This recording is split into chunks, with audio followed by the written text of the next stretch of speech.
अस्सलामुअलैकुम दोस्तों, मैं हूं उमैस मुनीर। आप देख रहे हैं हमारा यूट्यूब चैनल। दोस्तों, सबसे पहले तो सब देखने वालों और सुनने वालों को जश्न आज़ादी 2025 की बहुत बहुत मुबारकबाद हो। आखिरकार वो वक्त आ चुका है जिसका सबको बेसब्री से इंतजार था। पाकिस्तान को सजा दिया गया है, खुसूसन हमारे दारुल हुकूमत इस्लामाबाद से, जहां पर एक बहुत बड़ी तकरीब मार्का हक के हवाले से मुनक्कद की गई थी और जिना स्टेडियम के अंदर उसका इनेकाद किया गया। वहां से चंद खबरें सामने आई हैं। जी हाँ दोस्तों, वहां पर तुर्क की जो अफवाज हैं वो भी पहुंच चुकी हैं और आज़रबाईजान ने भी अपने फौजी एहलकारों को वहां पर पहुंचा दिया है और हमारे एसएसजी कमांडोज भी मैदान में आ चुके हैं। शानदार फौजी मुजाहिरा करके दुनिया को दिखाया गया और उसके बाद सबसे बड़ी खबर जो सामने आई है वो ये है कि हमारी अफवाज के अंदर इजाफा हो चुका है। हमारी एक नई रॉकेट फोर्स का कयाम अमल में लाया जाएगा, जिसकी अनाउंसमेंट हमारे प्राइम मिनिस्टर शहबाज शरीफ ने बजाते खुद की है। इस रॉकेट फोर्स का काम क्या होने वाला है, अब इसको कौन कौन सी जिम्मेदारियां सौंपी जाएंगी, इससे पाक फौज की ताकत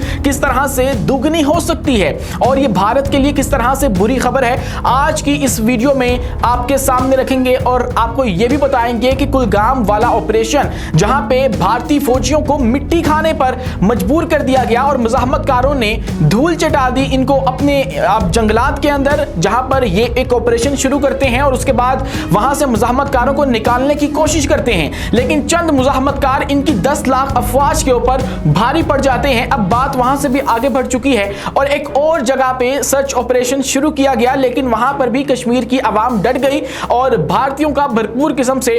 जो भारतीय अफवाज है उनका मुकाबला किया जा रहा है, उनको जख्मी कर दिया गया है। आज की इस वीडियो में तमाम तफसीलात आपके सामने रखेंगे, लेकिन उससे पहले हमारी आपसे दस्तबस्ता गुजारिश है कि इस चैनल को लाइक कीजिए, सब्सक्राइब कीजिए और बेल आइकन को लाजमी दबा दीजिए ताकि हर नई आने वाली वीडियो आप तक बर वक्त पहुंच सके। दोस्तों, इस्लामाबाद के अंदर जिना स्टेडियम, जो कि स्पोर्ट्स जिना स्टेडियम है, वहां पर एक तकरीब का इनेकाद किया गया और वहां पे हमारी मुल्क की जो तमाम तर आला शख्सियात हैं, बड़े बड़े ओहदों पर फाइज हैं, हमारे मुल्क के तमाम बड़े इकट्ठा हुए और वहां पे फौजी मुजाहिरा भी किया गया। वहां पे एक शानदार किस्म की परेड का जो इनेकाद है वो भी किया गया, जिसके अंदर जो हमारे एसएसजी कमांडोज हैं उन्होंने भी शिरकत की है, उन्होंने भी मुजाहिरा करके दिखाया। और उसके बाद दोस्तों वहां पर जो तुर्क अफवाज के दस्ते हैं वो भी पहुंचे और उसके बाद आज़रबाईजान ने भी अपने दस्ते वहां पर भेजे और हमारी खुशियों के अंदर शरीक होने का फैसला किया। लेकिन ऐसे मौके के ऊपर हमें बताया गया था कि एक सरप्राइज आने वाला है और अभी तक जो पहली खुशखबरी सामने आई है वो ये है कि हमारी पाक अफवाज के अंदर एक बहुत बड़ा इजाफा हो चुका है और वो इजाफा पाकिस्तान अफवाज में Pakistan army rocket force command का इजाफा है। जी हाँ दोस्तों, जैसे हमारी पाकिस्तान नेवी है, पाकिस्तान एयरफोर्स है, पाकिस्तान आर्मी है, इसी तरह एक रॉकेट फोर्स का ऐलान कर दिया गया है कि ये भी बनाई जाएगी। इसका मकसद क्या होने वाला है, क्योंकि इससे पहले एक इदारा मौजूद है जो कि हमारे तमाम तर जो मिसाइल्स हैं, रॉकेट्स हैं, उनको देखता है, तो फिर आखिर इसकी जरूरत जो है वो क्यों पड़ी और ये करेगा क्या, तो ये सवाल जो है वो उठाया जा रहा है। तो इसके लिए आपको पता होना चाहिए कि ये हमारे तमाम तर जो कन्वेंशनल वॉरहेड, रिवायती हमारा वॉरहेड जो है वो लेकर जाने वाली सलाहियत रखने वाले मिसाइल हैं, जिसके अंदर आप क्रूज मिसाइल्स को शामिल कर लीजिए, बैलिस्टिक मिसाइल्स को शामिल कर लीजिए, हाइपरसोनिक, सबसोनिक और ये तमाम तर जो कि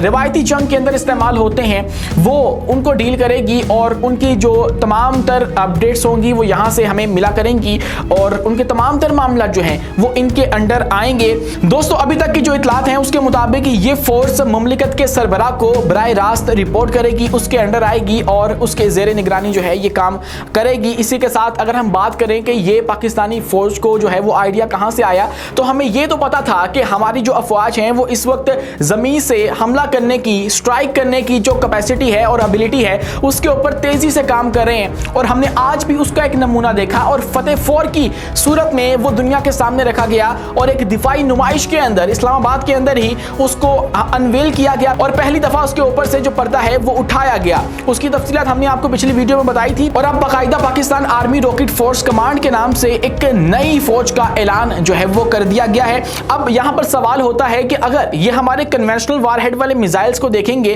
तो फिर जो हमारे न्यूक्स हैं, जो हमारे एटमी हथियार हैं, उनको कौन देखेगी। तो दोस्तों यहाँ पे एक और इदारा होता है ASFC। दोस्तों ये आर्मी स्ट्रेटेजिक फोर्स कमांड के नाम से जाना जाता है और इसकी ये आप यूं समझ लीजिए कि हमारी पाकिस्तान आर्मी के अंदर एक मिसाइल फॉर्मेशन थी जो कि हमारे न्यूक्स को भी देखती थी, हमारे न्यूक्लियर वॉरहेड्स को भी देखती थी और कन्वेंशनल वॉरहेड्स को भी देखती थी। लेकिन अब कन्वेंशनल वॉरहेड वाला तमाम का जो मामला है वो चला जाएगा पाकिस्तान आर्मी रॉकेट फोर्स के पास, और जो ASFC है वो महज न्यूक्स को देखेगी, हमारे जो एटमी हथियार हैं उनको देखेगी। इसी तरह जो चाइना की पीपल्स लिबरेशन आर्मी है उसकी भी एक रॉकेट फोर्स मौजूद है और उसी के मॉडल के ऊपर हमारी रॉकेट फोर्स रिपोर्टेडली काम करेगी और उनका वाला मॉडल जो है वो अपनाया जाएगा। और चूंकि चाइना जो है वो नो फर्स्ट यूज पॉलिसी के ऊपर अमल करता है और सेकंड अटैक का या रिस्पॉन्स का जो हक है वो अपने पास रखता है, लेकिन पाकिस्तान ऐसा नहीं करता। पाकिस्तान पहला हमला कर सकता है। पाकिस्तान एक ऐसा एटमी मुल्क है और शायद दुनिया में वो वाहिद एटमी मुल्क है जो कि नो फर्स्ट यूज पॉलिसी के ऊपर अमल नहीं करता है और पहले हमला करने की जो सलाहियत है वो अपने पास रखता है। तो इसीलिए पाकिस्तान का जो एटमी प्रोग्राम है वो हलवा नहीं है, वो मजाक नहीं है। इसीलिए शायद उसके ऊपर जो है वो अभी जो पुराने लोग हैं, तजुर्बाकार लोग हैं, उनको जो है वो सौंपने का इरादा किया गया है। हो सकता है मुस्तकबिल के अंदर ये पाकिस्तान की जो आर्मी रॉकेट फोर्स कमांड है उसके हवाले भी कर दिया जाए, लेकिन अभी तक जो है वो ये इतलात सामने आ रही हैं कि ASFC जो है वही इसको डील करेगी। दोस्तों इसी के साथ कुछ अहम तरीन जो डेवलपमेंट्स हैं वो कुलगाम वाक़ये के हवाले से सामने आई थी, जहां पे ये पता लगा था 1 अगस्त को गालिबन जो भारत की फोर्सेस हैं उनकी जो फौज है उसने कश्मीर में कुलगाम के एक जंगली इलाके के ऊपर जो है वो अपना मुहासरा किया और ये फैसला किया कि वहाँ पे जो मुज़ाहमतकार छुपे हैं उनको रिपोर्ट्स मिली हैं, उनका जो है वो कुछ हल करेंगी और उनसे लड़ेंगी। लेकिन हुआ इससे बिल्कुल उलट और मुज़ाहमतकारों ने इनको धूल चटा दी और फिर ये वहाँ पर फंस गए। इनके फौजी जो हैं वो 12 के करीब 9 दिनों में 12 फौजी इनके हलाक हो गए और कुछ जो हैं वहाँ पर फंस गए और ना उनको खुराक मिल रही थी, ना कोई सपोर्ट, ना कोई एड उन तक पहुँचाई जा रही थी। इसकी वजह से उन्होंने फिर जो पैगाम वापस भेजा अपनी पीछे अफवाज को वो ये था कि हम लोग यहाँ पे 5 दिन से फंसे हैं, हमारे पास खाने को कुछ नहीं है, हम यहाँ पे मिट्टी खाने पे मजबूर हो चुके हैं। तो ये खबर सामने आई थी और इनका जो कुलगाम ऑपरेशन था वो तो नाकाम हुआ ही हुआ। लेकिन अब जो खबर सामने आई है वो खबर कुछ यूं है कि कुलगाम और कुश्तवार में शिकस्त के बाद ओडी में भी भारतीय फोर्सेस और अवाम में झड़पें इस वक्त रिपोर्ट हो रही हैं। और कश्मीर मीडिया सर्विसेज की रिपोर्ट के मुताबिक कुलगाम और कुश्तवारा में नाकामी के बाद ओडी के इलाके में भारत ने घर घर तलाशी का सिलसिला शुरू कर दिया, जबकि सर्च ऑपरेशन की आड़ में गिरफ्तारियों और तशद्दुद पर अवाम में शदीद गम और गुस्से का इजहार जो है वो इस वक्त पाया जा रहा है। और इसके बाद वो ये सवाल उठा रहे हैं कि हमारे घरों से आप लोगों को क्या मिलेगा जब आप लोग जंगलों में नाकाम हो चुके हैं। 10 लाख की अफवाज क्या यहाँ पे झग मारने के लिए आप लोगों ने भेजी हुई है कि आप लोगों को फिर भी हमारे घरों के अंदर घुसना पड़ा है। तो इसके ऊपर फिर अवाम जो है वो तैश में आ गई और मुज़ाहमतकारों को तो ये नहीं पकड़ सके, लेकिन आम अवाम तो इनकी हदें चढ़ जाती है। तो फिर मुस्तकबिल के अंदर वही अवाम जो कि इनके जुल्म का सामना करती है वो फिर मुज़ाहमत करती है और मुज़ाहमतकारी की सूरत में फिर इनका मुकाबला जब किया जाता है तो तब इनको वहां पर भी हजीमत उठाना पड़ती है। तो अब ये हो रहा है और अब ये बताया जा रहा है कि उड़ी के अंदर भी जो इन्होंने सर्च ऑपरेशन शुरू किया उसके बाद अवाम ने ऐसी मुज़ाहमत की है कि कुछ झड़पें भी हुई हैं वहां के मुकामी लोगों के माबैन और इनकी अफवाज के माबैन, जिसके नतीजे में इनके चंद फौजी भी जख्मी हो चुके हैं। दोस्तों इसी के साथ एक और अहम तरीन डेवलपमेंट भी सामने आ चुकी है और वो डेवलपमेंट हमारे फील्ड मार्शल आसिम मुनीर को लेकर है और हमारे एक दोस्त मुस्लिम मुल्क को लेकर है जो कि हमारे साथ एक गहरा दिफाई ताउन रखता है। मैं बात कर रहा हूं अज़रबैजान की, जिन्होंने आज भी अपनी अफवाज को पाकिस्तान भेजा और उनके दस्ते ने बाकू से आकर इस्लामाबाद के अंदर हमारी तकरीब के अंदर शिरकत की और हमारी खुशियों को दोबाला किया। उनके जो दिफाई मिनिस्टर हैं वो पाकिस्तान आए हैं और आकर हमारे जो फील्ड मार्शल हैं उनको पैट्रियोटिक वॉर मेडल से जो है वो नवाजा गया है और उनके साथ जो गहरा ताउन है उसको सराहने के लिए ये जो इकदाम है वो किया गया है। अब यहाँ पे आपको पता होना चाहिए अज़रबैजान वो मुल्क है जिसके साथ एक तो हम मिलके कान तैयारा भी तैयार कर रहे हैं, तुर्किया के साथ मिलके ये तीनों मुल्कों का जो एक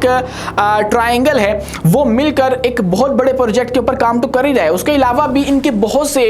जो दिफाई मामलात हैं वो चलते रहते हैं। मिसाल के तौर पे जो अज़रबैजान है वो पाकिस्तान से JF-17 थंडर ब्लॉक 3B ले रहा है और 40 के करीब जो यूनिट्स हैं वो लेगा। तो ऐसे में जब अज़रबैजान के आर्मेनिया के साथ मामला तय हो चुके हैं, उनकी जो सुलह सफाई है वो हो चुकी है, तो वो पाकिस्तान का शुक्रिया भी अदा कर रहे हैं कि आप लोगों ने हमें आर्मेनिया वाले मामले के ऊपर हर महाज के ऊपर हर प्लेटफॉर्म के ऊपर सपोर्ट किया और हमारा साथ नहीं छोड़ा।